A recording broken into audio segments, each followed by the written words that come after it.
Tipiṭaka recitals on Edward Reed's Buddhist Books podcast. Pārājika, Part 2. Part 2. It's too many numbers. I hope everyone's doing well. Upon listening to Part 8, I realized that there was a number of times that I was speaking faster than I was thinking, misspeaking. The only of the 62, as far as I know, religions that were so-called established in 6th century BC that could really be said to be Dravidian and go back to the Indus River Valley civilization is Jainism, at least according to their narrative. Where the others were non-Brahmanic, non-Vedic, not related to the tradition brought in the Aryan invasion, yes, but not Dravidian and didn't go back to the Indus River Valley civilization, except perhaps in spirit, some of them. Not important. Anyway, just wanted to let you know that I know that I was full of shit when I was saying that the 62 were Dravidian. Anyway, if that came up. Probably didn't, most likely. Anyway, should we get to the reading just to be different? Okay, let's do it. Now, at that time, the group of 6... Oh, real quick, if this is your first time seeing me, you've already clicked away, no doubt. But if you haven't, click here instead. That will take you to the Tipiṭaka playlist. Start with episode 1. We're just kind of jumping in the middle of a sentence here, so it's not an ideal place to start watching this series. Okay, but for those of you who already saw the previous episodes, we're picking up right where we left off. Now, at that time, the group of 6 monks going to the bleachers' ford and stealing a bundle of things that had been bleached, carried it off to the park and divided it. The monks spoke, quote, "You, your reverences, have great merit, for many robes have accrued to you." End quote. Quote, "Where is the merit for us, your reverences? Now we, having gone to the bleachers' ford, stole a bundle of things that had been bleached." End quote. Quote, "But surely, your reverences, a course of training was made known by the Lord. How can you, your reverences, steal a bundle of things that had been bleached?" End quote. Quote, "It is true, your reverences, that a course of training had been made known by the Lord, but it is for the village and not for the jungle." End quote. Quote, "Surely, your reverences, it is just as much for that. It is not fit. It is not seemly. It is not becoming. It is not worthy of a recluse. It is not right. It should not be done." They said the exact same thing about the monkey. But anyway, "How can you, your reverences, steal a bundle of things that had been bleached? Your reverences, it is not for the benefit of non-believers, nor for increase in the number of believers. It is to the detriment of non-believers as well as of believers, and it causes wavering in some." End quote. And then these monks, having rebuked the group of 6 monks in various ways, told this matter to the Lord. Then the Lord, on this occasion, for this reason, having the company of monks convened, questioned the group of 6 monks. "Is it true, as they say, monks, that you, having gone to the bleachers' ford, stole a bundle of things that had been bleached?" "It is true, Lord." The enlightened one, the Lord, rebuked them, saying, "It is not fit, foolish men. It is not seemly. It is not becoming. It is not worthy of a recluse. It is not right. It should not be done. How can you, foolish men, going to the bleachers' ford, steal a bundle of things that had been bleached? Foolish men. It is not for the benefit of non-believers, and it causes wavering in some." Oh, as well as of believers, and it causes wavering in some. I had to fill that in because the dots. Love me some dots, right? Then, end quote. Then the Lord rebuking the group of 6 monks for their difficulty in behaving themselves, followed by 3 dots, continuing, praising the putting forth of energy, giving Dhamma talk on what was right and on what was seemly said to the monks, 3 dots, end quote. When it's like obvious, when there's like an established repetition of like a paragraph, and you use like the first few words and then the dots, it's annoying to have to refer back to that when it was all written out. But what's even more annoying is when there's just no clue. There's just no, I'm going to have to do some serious detective work, Polytext Society, to figure out what should be in those dots. Is that part of the polytext burnt or missing? Or, does somebody find it obvious what should go in there? Sorry, anyway, how is everyone? Feeling enlightened yet? Ooh, so enlightened. Are you feeling it? I think it might be the coffee. Let me see. Yeah, it's the coffee. Okay. End quote. Thus, this course of training monks should be set forth. Quote, whatever monk should by means of theft take from a village or from the jungle what has not been given to him in such manner of taking as kings, catching a thief, is in the act of stealing, would flog him or imprison him or banish him, saying, you are a robber, you are foolish, you are wrong, you are a thief. Even so, a monk taking what is not given him is also one who is defeated. He is not in communion. End quote. Oh, I noticed in re-listening to yesterday's episode also that whole thing took place, I believe, in Rajgriha, what later became Rajgir, the city of kings, where Mahavir practiced and lived and taught, and where the kings learned from him and were devotees of him, and so on. So that king who was saying, I'm supposed to be nice to recluses and people like that, was possibly either a student of Mahavir himself or the son of a student of Mahavir. Very interesting, very interesting. That was actually that same town. Where later, if you saw the Jay and Sutras episodes, where later they would convene and have the first council of early Buddhism, pre-sectarian Theravada, that same city where that story took place, where, what's his name, Nal something, had stolen the wood from the king. All right. Whatever means he who ... monk ... is monk to be understood in this meaning. I just have to accept it. I have to learn acceptance. I have to accept the 3 dots. Okay. Dear Buddha, where's Buddha? Buddha, help me find it in my heart to accept the 3 dots that the Polytext Society have decided to use in place of words. It just occurred to me that the dots are referring back, how many pages? Okay, so those dots on page 73 are referring back to something written on page 42. Silly me. I should have known. That's where it says, whatever means he who, on account of his relations, on account of his social standing, on account of his name, on account of his clan, on account of his morals, on account of his dwelling, on account of his field of activity, an elder or a novice or one of middle standing. This is called whatever. Monk means he is a monk because he is a beggar for alms, a monk because he submits to wandering for alms, a monk because he is one who wears the patchwork cloth, a monk by the designation, parentheses, of others, a monk on account of his acknowledgement. A monk is called come monk.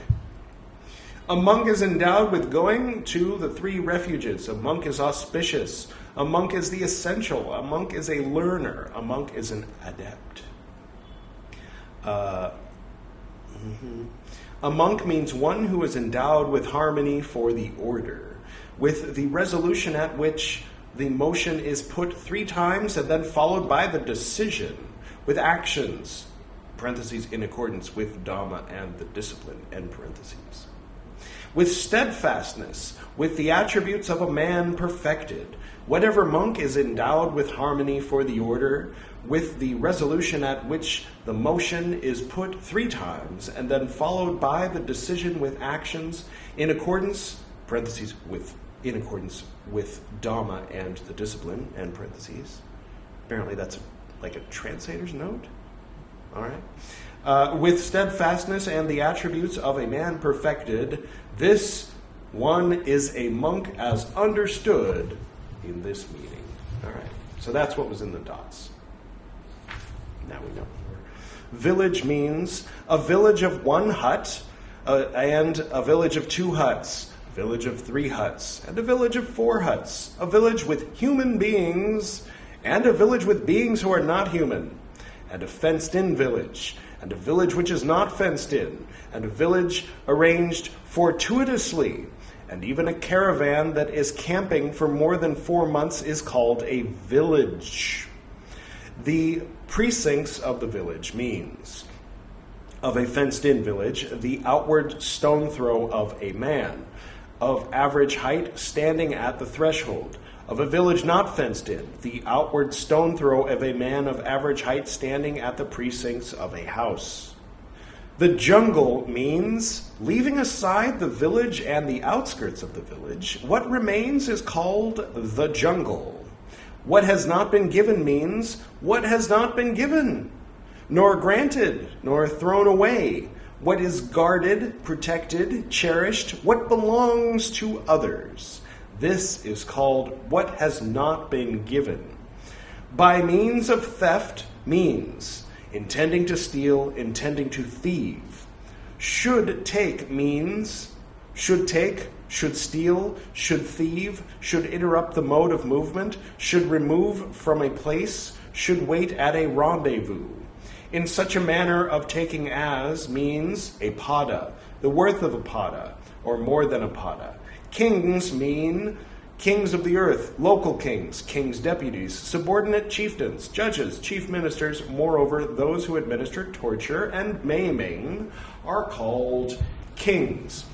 All right, a thief means he who takes by means of theft anything, in parentheses, having the value of 5 masakas or more than 5 masakas that has not been given, he is called a thief.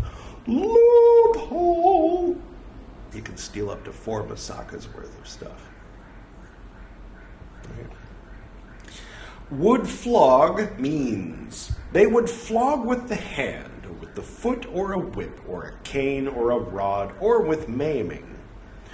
Would imprison means they would imprison with a binding of rope, with binding of fetters, with a binding of chains, with a binding of a house, with a binding of a town, with a binding of a village, with a binding of a small town, or they would make a guard of men. Right? So when they say, don't leave town until we get back to you, that's imprisoned, according to the scriptures. Okay. Would banish means they would banish from the village or small town or province or rural district. You are a robber, you are foolish, you are wrong, you are a thief means this is censure. Even so means a pada or the worth of a pada or more than a pada. So less than a pada. Take it. But sir, it was only for of the things, masakas. I wonder how much that would be in today's money with inflation and all, from 2,600s or 2,000, or rather 2,600 some odd years ago.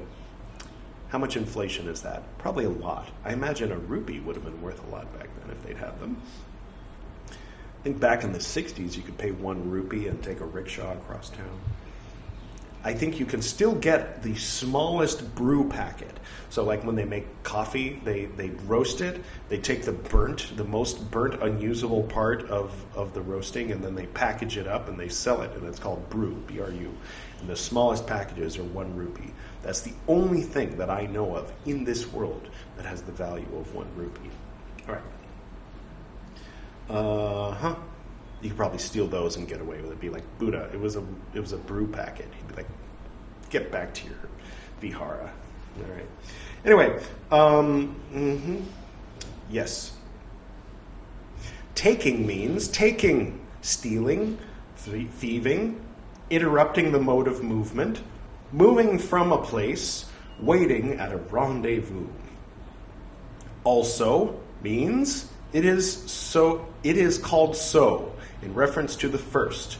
One who is defeated means, as a withered leaf freed from its hold could not become green again, thus a monk, by taking by means of theft, a pada, or the worth of a pada, or more than a pada, which had not been given to him, is not a recluse, is not a son of the Sakyans.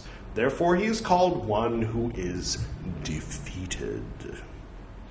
Not in communion means communion is called one work, one rule, and equal training. This is called communion. He who is not together with this is therefore called not in communion. Being in the earth, being on firm ground, being in the air, being above ground, being in the water, being in a boat, being in a vehicle, carried as a burden, being in a park, being in a vihara, being in a field, being on a property, being in a village, being in a jungle, water, tooth cleaner, what? Forest tree, goods in transit, deposit, customs frontier, a creature without feet, 2-footed, 4-footed, many-footed creatures, a spy, the keeper of entrusted wares, an arranged theft, the making of a rendezvous, the making of a sign. Well, if we learned anything from, I think, the previous episode or the one before that, a list like that is surely like the title chapter. This is what they're going to be going through. It's more like a table of contents, really. Okay. Being in the earth means the goods are put down into the earth, buried and covered. If he says, quote, I will take the goods which are in the earth, end quote, and intending to steal, either he seeks for a companion, or he seeks for a hoe, or a basket, that's H-O-E, or, parentheses, goes, okay, basket, parentheses, or, and parentheses, goes, parentheses, himself. Let's try that without the parentheses. Or he seeks for a hoe, or a basket, goes. All right, let's see when we add these helpful words that are in parentheses. Or he seeks for a hoe or a basket, or goes himself. It's fine without the words in parentheses. Okay, there is an offense of wrongdoing. What are we talking about? Okay, so if you dig up something that you know, they buried there to keep safe, and you go dig it up, that's stealing. All right? Okay, if he breaks a piece of wood or a slender tree growing there, if he digs up the soil or removes it or lifts it up, 3 dots, if he lays hold of a large round pot, there is an offense of wrongdoing. So wrongdoing is different from being defeated. So if you hold a large round pot, there's an offense of wrongdoing. But you're not defeated. All right. Making it enter his own bowl, then, okay. Yes, right. Okay, if he makes it quiver, then there is a grave offense. So if you grab hold of a large round pot, that is an offense if it's not your pot. If you make it quiver, it is a grave offense, because you might break it, right? If you remove it from place, there's an offense involving defeat. So that's the line. So if this is not mine, this is wrongdoing. This is a grave offense. This will get you kicked out of the order. All right, that's the shades of gray toward being kicked out for stealing. It's clear. Okay, right. Making it enter his own bowl, he touches something worth 5 masakas or more than 5 masakas, there is an offense of wrongdoing. If he makes it quiver, there is a grave offense. If he either puts it in his own bowl or detaches a handful, there is an offense involving defeat. Just steal 4 masakas. If you go around and you steal 4 masakas, right? And you go over there and you steal 4 masakas. And you go over there and you steal 4 masakas. You know, I didn't steal 5 masakas. I stole 4 and 4 and 4 and 4. I mean, that's more than 5 masakas, right? So maybe they'll get into it. They probably will, given how thorough they were about the previous sex stuff. Yes, thank you. Watchmen, HBO series. Okay. Isn't that nice? That's how people go around and say, hey, step right up, get your newspapers. He's not selling newspapers, though. It's probably fruit or something. All right. Yes. If he touches the goods intending to steal them, and, in parentheses, puts on an article such as a chain, or a string, or an ornamental string of beads for the throat, or an ornamental string of beads hanging from the ear, or an ornamental girdle, or a cloak, or a turban, there is an offense of wrongdoing. If he makes it quiver, there is a grave offense. If holding it by the top, he raises it up, there is a grave offense. If he draws it out, leveling it, there is a grave offense. If he releases the goods, in parentheses, even as much as a hair's breadth from the rim of the bowl, there is an offense involving defeat. Okay. If, intending to steal, he drinks at one gulp ghee or oil or honey or molasses to the value of 5 masakas or more than 5 masakas, then there is an offense involving defeat.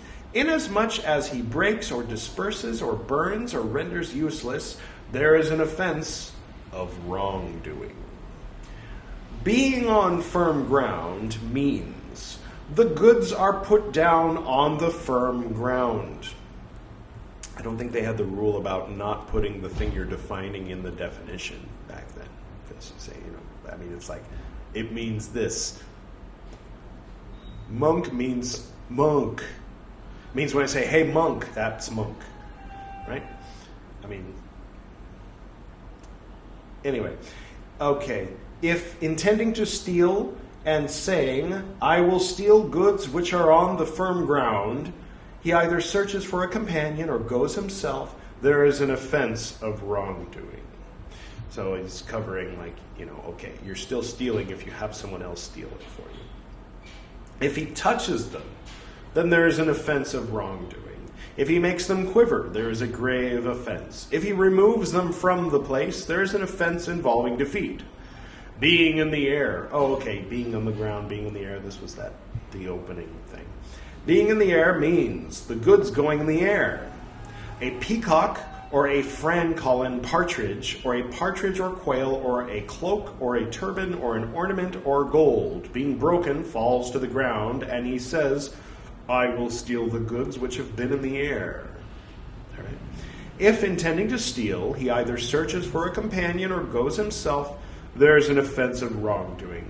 If he interrupts their journey, if he touches them, there is an offense of wrongdoing. If he makes them quiver, there is a grave offense. If he removes them from the place, there is an offense involving defeat.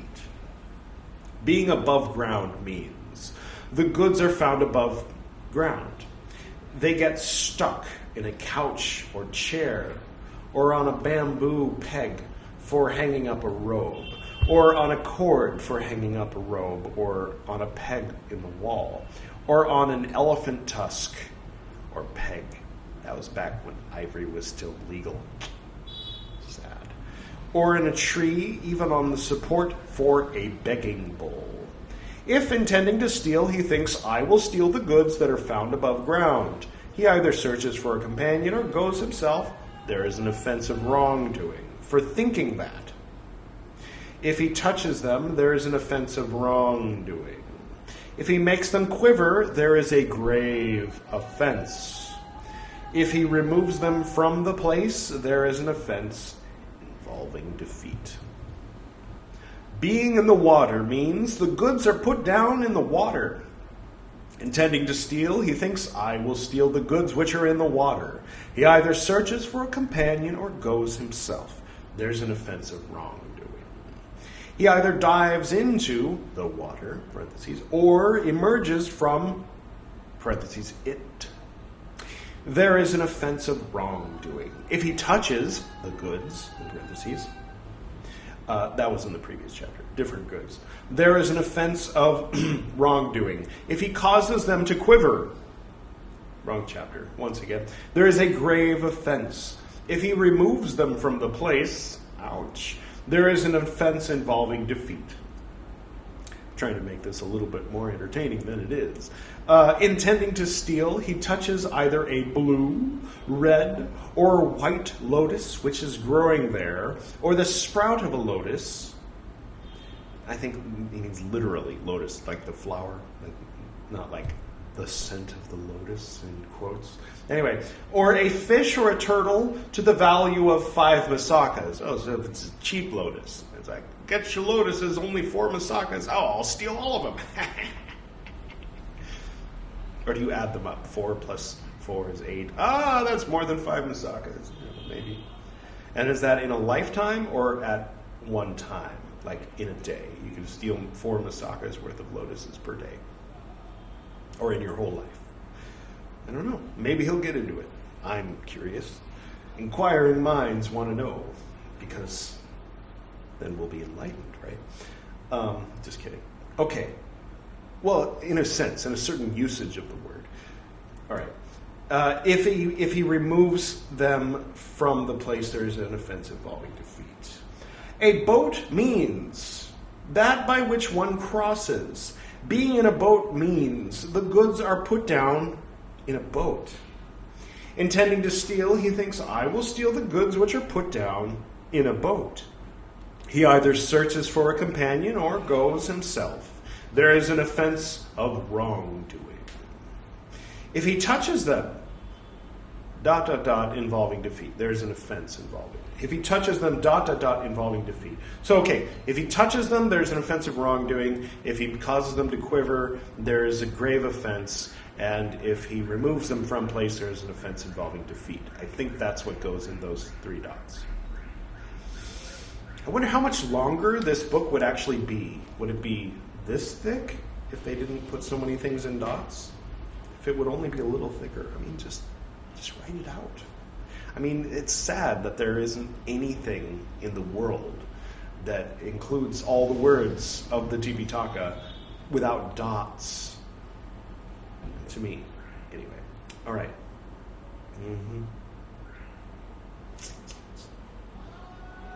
Intending to steal, he says, I will steal the boat. ... or goes himself, there is an offense of wrongdoing. If he touches it, there is an offense of wrongdoing. If he makes it quiver, there is a grave offense. If he loosens the moorings, there is an offense of wrongdoing. If, having loosened the moorings, he touches it, there is an offense of wrongdoing. If he makes it quiver, there is a grave offense. If he makes it move up or down or across the river, even for as much as a hair's breadth, there is an offense involving defeat. A vehicle means a litter, a 2-wheeled carriage, a wagon, a chariot. Being in a vehicle means the goods are laid down in a vehicle. Intending to steal, he thinks, I will steal the goods laid down in the vehicle. he goes himself or finds a companion, there's an offense of wrongdoing. If he touches them, there's an offense of wrongdoing. If he causes them to quiver, there's a grave offense. If he removes them from place, then there is an offense involving defeat, I assume, is what are in the dots. Yes. Intending to steal, he thinks, I will steal the vehicle. He finds a companion or goes himself, there's an offense of wrongdoing. If he touches it, and so on and so forth, involving defeat. So if he touches it, it's naughty. If he makes it quiver, it's seriously naughty. And if he picks it up, then he's out. Out. You're not a monk anymore. A burden means a burden carried on the head, a burden carried on the back or shoulder, in parentheses, a burden carried on the hip and hanging down. Intending to steal, he touches the burden on the head. There is an offense of wrongdoing. If he makes it quiver, there is a grave offense. If he robs the back of its burden, there is an offense involving defeat. Intending to steal, he touches the burden on the back. There is an offense of wrongdoing. If he makes it quiver, there is a grave offense. If he robs the hip, there's an offense involving defeat. Intending to steal, he touches the burden on the hip. There's an offense of wrongdoing. If he causes it to quiver, there is a grave offense. If he takes it with his hands, there is an offense involving defeat. Intending to steal the burden with his hand, he deposits it on the ground.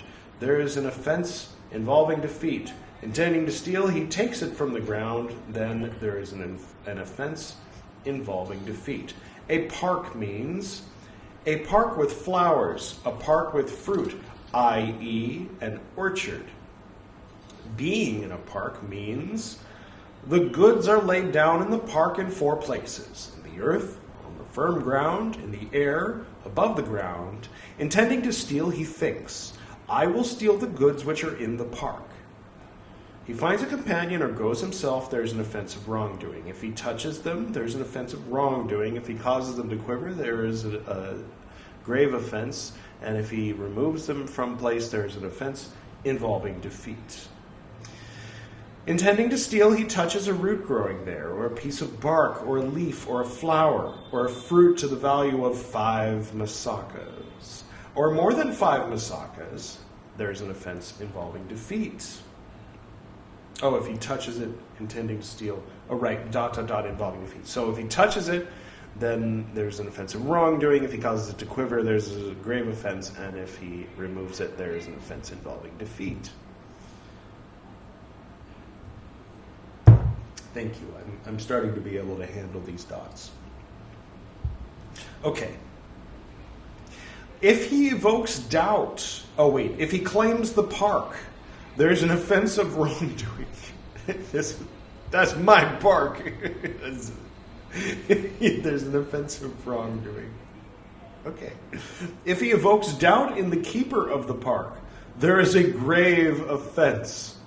Well, you think this is your park? No. I think you start gaslighting the park keeper. Like, oh, no. Your park is down that way. This is my park. And he's like, well, what?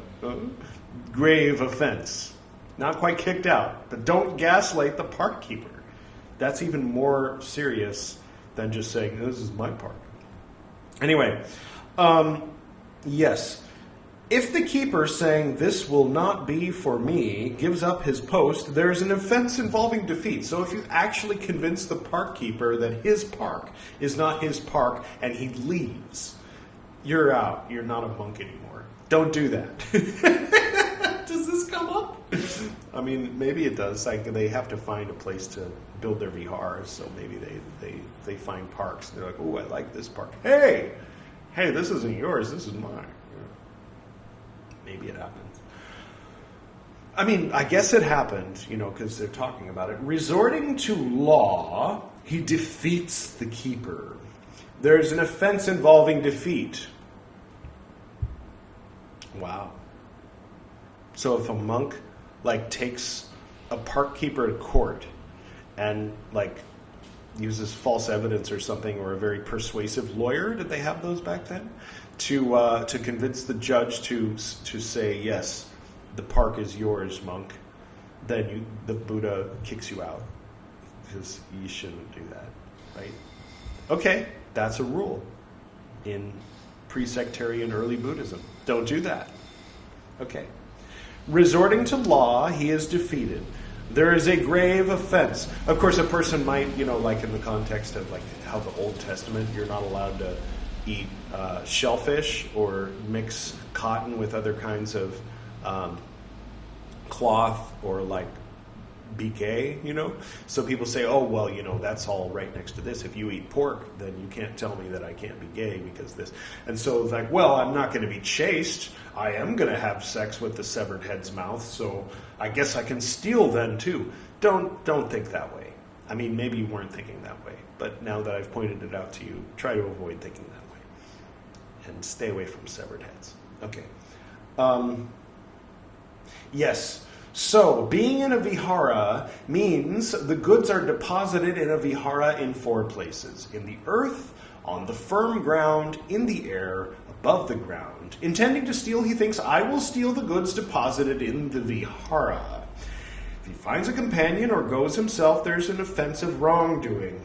If he touches it, there's an offense of wrongdoing. If he causes it to quiver, there's a grave offense. And if he removes it from place, there's an offense involving defeat. If he claims the vihara as his own and there's an offense of wrongdoing, if he gaslights the monk whose vihara it is, then there is a grave offense. And if he actually convinces the monk and the monk leaves the vihara, or he takes the monk to court and is awarded the vihara, then he is defeated, I assume is what are in the dots, based on the previous paragraph. Right. There is a grave offense. It's just thrown in there.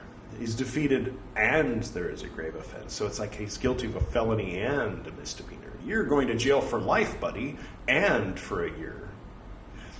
Anyway, a field means where grain and pulses are produced. Being in a field means the goods are deposited in a field in 4 places. In the earth, on the firm ground, in the air, above the ground. Intending to steal, he thinks, I will steal the goods deposited in the field. If he finds someone else or goes himself, there is an offense of wrongdoing. If he touches it, there is an offense of wrongdoing. If he causes it to quiver, there is a grave offense. And if he removes it from place, then he is defeated. Oh, there is an offense involving defeat. Right. The dots, you understand. Intending to steal, he either touches the grain which grows there, or pushes the value, or pulses the value of 5 masakas. Oh, intending to steal, right. The value of 5 masakas, there's an offense involving defeat. I love that it's the value of 5 masakas. Like, okay, whatever that is, you can steal less than that. It's fine. It's fine. So if you can make a meal, just find the least valuable food item that is the most tasty for you, and just steal 4 masakas worth. Then you don't have to beg anymore. Simple, right? Okay, anyway, which grows there, or the pulses to the value of 5 masakas or more than 5 masakas, there is an offense involving defeat. If he claims the field, ... he is defeated. So if he claims the field, it's wrong. If he gaslights the field keeper, then it's so wrong. And if the field keeper is like, oh, I guess you're right, and lets you have the field, you're defeated. Right? There is a grave offense also, in addition to being defeated. If he shifts the post or the cord or the fence or the boundary, there's an offense of wrongdoing. Okay. Before he has finally done this, there is a grave offense. When he has finally done this, there is an offense involving defeat. Okay, I'll just keep reading. A property means a property of a park, the property of a vihara. Being on a property means the goods are deposited on a property in 4 places, in the earth, in the firm ground, in the air, above the ground. Intending to steal, he thinks, I will steal the goods which are on the property. He finds a companion or goes himself, there is an offense of wrongdoing. If he touches it, there is an offense of wrongdoing. If he causes it to quiver, there is a grave offense. If he removes it from place, then there is an offense involving defeat. he claims the property, then there is a wrongdoing. If he gaslights the field keeper, there is a grave offense. If the field keeper finally gives in and says, okay, I guess I was wrong. I could have sworn this was my field, but okay, and leaves, you are defeated. Don't do that. These poor field keepers, were they that easily tricked? Anyway, and also there is a grave offense. If he shifts the post, did I read this already? No, it's just repeating it. Okay, if he shifts the post, the cord, the fence, or the boundary, there's an offense of wrongdoing. Before he has finally done this, there is a grave offense, and when he has finally done this, there's an offense involving defeat. So if you do a thing, and then when it's almost finished, and then when it's done, those are three different things. I think maybe the translation isn't perfect, because in English, that doesn't make sense, right? If you pick up the cup, and as you're on your way to pick up the cup, and then when you finally pick up the cup, okay, those are not three different things. Those are two different things, and the first and the third are the same thing. Right, okay. Being in a village means the goods are deposited in a village in 4 places. In the earth, this one was really good, right? Did you really sit through all of this? So did I. It's okay. We're in the same boat. We're among the most dedicated.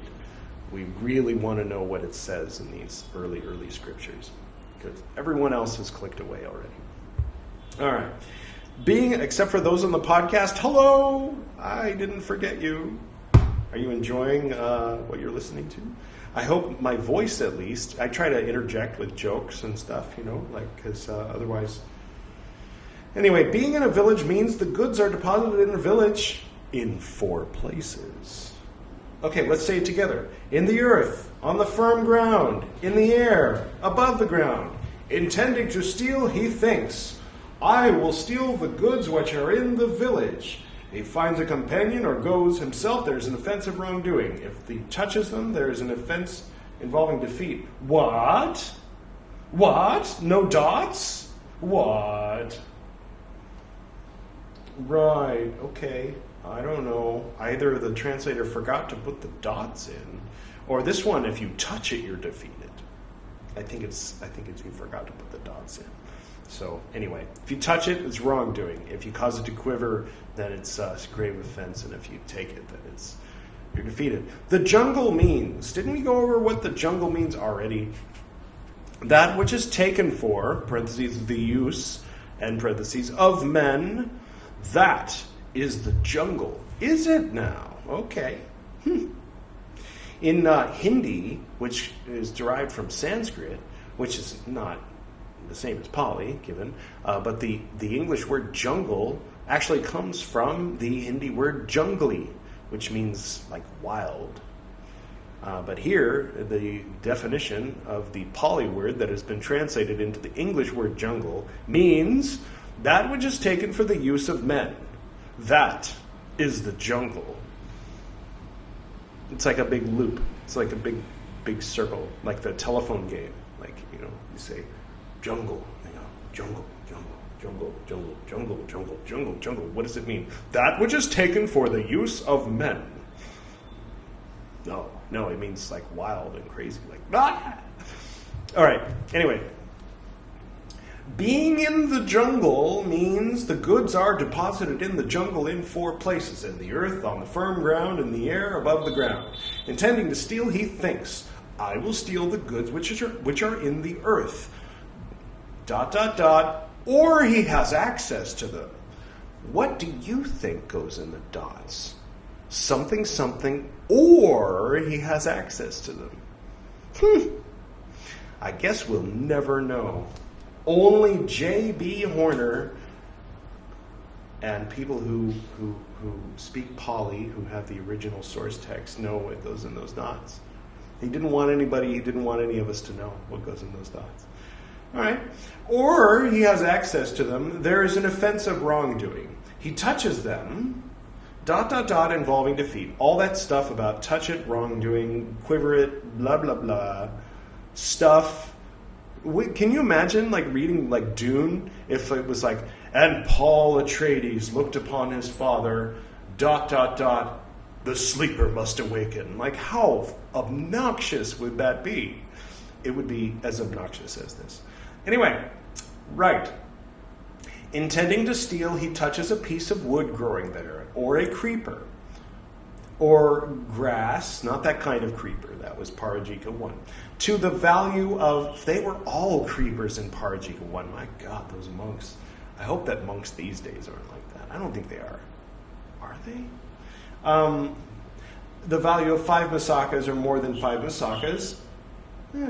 Some dots involving defeat. There's an offense involving defeat. Why even bother reading this if we're just going to be like, yes, some words and then, some other words and then, Anyway, water means either it has gone into a bowl or into a pond or into a reservoir. Intending to steal, he touches it. ... There's an offense involving defeat. So all that stuff about you touch it, it's wrong. You cause it to quiver, it's super wrong. And if you take it, you're defeated. Yes. Okay. So if you take the water from a pond or reservoir to the value of 5 masakas, I wonder if there's a, every day water has a different value, so you have to check in with the value keepers and say, how much is a liter? Because that's probably how they measured it back then, or maybe gallon. No, probably something else. How much is water? What's water going for these days? Oh, well, this much water is 1 masaka. Okay. Gulp, gulp, gulp, gulp. And pour a little bit out and gulp. Oh, but you took it out, so you're defeated. Okay, so make sure you only fill up 4.5 masakas worth of water. Then you're good. You go above that, you're stealing. You're out. Okay, sorry. 5 masakas, or more than 5 masakas into the bowl. Yes. He touches it, intending to steal it. There's an offensive wrongdoing. If he makes it quiver, there's a grave offense. If he puts it into his own bowl, there's an offense involving defeat. If he breaks the embankment, there's an offense of wrongdoing. Having broken the embankment, he empties water to the value of 5 masakas or more than 5 masakas. There's an offense involving defeat. Ooh, we skipped over grave offense. Okay. He empties water to the value of more than 5 masaka or of 4 masakas. There is a grave offense. Okay. He empties water to the value of a masaka less than a masaka. There is an offense of wrongdoing. A masaka or less than a masaka. Okay. Then there's an offense of wrongdoing. Tooth cleaner means either broken or unbroken. Oh, I thought it meant something you used to clean your teeth. Intending to steal, he touches one of the value of 5 masakas or more than 5 masakas. They're an offense of wrongdoing. If he makes it quiver, there is a grave offense. If he removes it from the place, there is an offense involving defeat. I'm sure it does mean tooth cleaner. It's like an ancient toothbrush, even if it's broken, if it's worth more than 5 masakas. You're out of here, buddy. Forest tree means what is taken for the use of men, a useful tree. Intending to steal, he fells it. For each blow, there's an offense of wrongdoing. Whack, whack. You're thinking of chapter 1. This is chapter 2. So we're talking about an axe and a tree. Anyway, with one still to come, there is a grave offense. When that blow has come, there is an offense involving defeat. So when you get it down to when it's just, the tree is just barely there, that's a grave offense. If there's only one whack left, there's a grave offense. With that final whack that causes that tree, which is, up, to fall down because you whacked it that final time, then you're defeated in both chapters. Whether we're talking about a tree. Anyway, okay, goods in transit means, see, I'm holding this. That means I'm ready to put it in here. I was hoping to get to a point where it seemed like a natural place to end the section. But I don't think we're going to come up to one, so I'll just read this last paragraph. and then we'll pick up where we left off. This was really interesting, wasn't it? Stealing is not as interesting as sex as it seems. All right. Goods in transit means the goods in transit belonging to another, intending to steal, he touches them. That's wrongdoing. If he causes it to quiver, then it's a grave offense. And if he takes it, it's an offense involving defeat. Thinking, I will take the carrier together with the goods. He moves the first foot, and there's a grave offense. If he moves the second foot, there's an offense involving defeat. Thinking, I will seize the fallen goods. He makes them fall. There's an offense of wrongdoing. Intending to steal, he touches the fallen goods to the value of 5 masakas or more than 5 masakas. He touches them. There's an offense of wrongdoing, causes them to quiver, is a grave offense. And if he takes them, there's an offense involving defeat. Wow. This, I think, was even less interesting than the least interesting of the Pali Scriptures section. You remember that we were reading a few months ago? That was amazing. Amazingly boring. No, but okay. I'm committed to read every word of the old Scriptures. So sometimes it'll be exciting, sometimes less exciting. Thank you, Lord Buddha, for teaching us the way. And thank you for going on this ride with me, for all of its twists and turns and ups and downs, the enlightening parts, the parts that make you fall asleep, and the parts that make you kind of horrified and go, why would a monk do that? Why?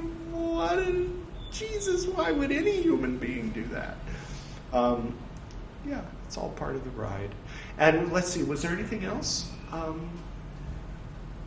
Nothing that comes to mind. If anything comes to mind, I can let you know tomorrow. There was that initiation that I was complaining a couple episodes ago, like I don't know the meaning of this word. It just is an initiation into monkhood. I don't know if the different traditions have different forms of it. And these days in certain East Asian, Tibetan monasteries, someone will remain a novice sometimes for most of their life before they actually take the formal monk vow, where I think it was different in those days. The upadhyaya, is that the word? No. It's a certain initiation. Well, anyway, when it comes up, I'll let you know that's what that was. All right. Okay, I will go ahead and close. If you watched this episode and you haven't seen any of the other ones, I don't think that's possible.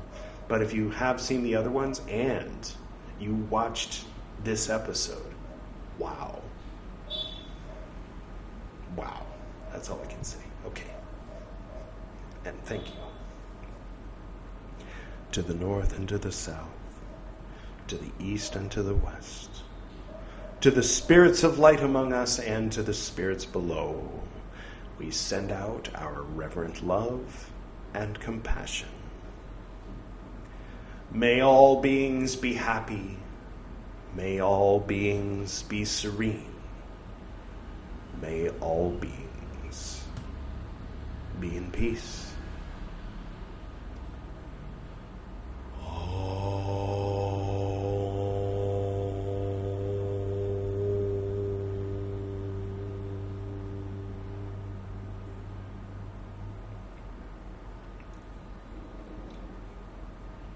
Until next time.